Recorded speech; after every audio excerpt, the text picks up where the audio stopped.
Kwa jina naitwa Emmanuel Wilbard, ni afisa masoko chama kikuu cha ushirika Runali. Leo hii tulikuwa na zoezi la mnada namba 5 wa zao la ufuta ambao umeendeshwa na chama kikuu cha ushirika Runali tukishirikiana na TMX. Na kilo ambazo zimeingia mnadani kwa mnada wa leo ni kilo milioni 2,453,800 sawa na tani 2,453.8. Kwa bei ambazo zimejitokeza katika mnada wetu wa leo ni bei ya juu shilingi 2,740 na bei ya chini shilingi 2,650. Tunashukuru minada yetu imekuwa ikipanda bei kila mnada. Tumeanza kushuhudia mnada wa kwanza ambao tuliuza kwa bei ya juu shilingi 2,600 na bei ya chini ilikuwa 2,400 na 90. Na mpaka sasa kama tunavyoshuhudia leo tumefanya mnada wa 5, bei imeimarika zaidi.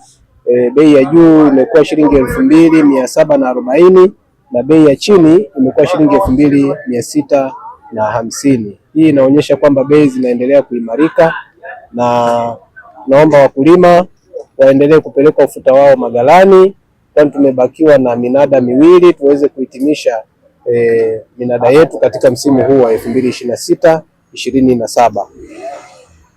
Kwa jina naitwa Mohamed Chande Mnokota, ni mkazi wa wilaya ya Ruangwa, tarafa ya Ruangwa. Nipongeze Runali kwamba wanatengeneza huu mfumo kila wilaya siku tofauti tofauti juu ya uzaji. Lakini jingine nililoliona kwamba sijaelewa makampuni hayakuwa yanajua kwamba ufuta umeanza na ndio wakaanza na bei ndogo, au mahitaji ya soko yanaongezeka kwa vile wanavyokuja kutenda na minada yetu inavyoenda, hapo sijaelewa. Lakini kwa zao la ufuta linavyoleta changamoto kwa wakulima, yani kwamba hizi bei zinaleta matumaini lakini si kivile, kwa sababu gharama ya kuzalisha ufuta ni kubwa sana. Nashukuru kwamba hata nyinyi waandishi wa habari baadhi ya maeneo mkipita mnaona shughuli wanazopambana nazo wakulima mpaka kuupata huu ufuta.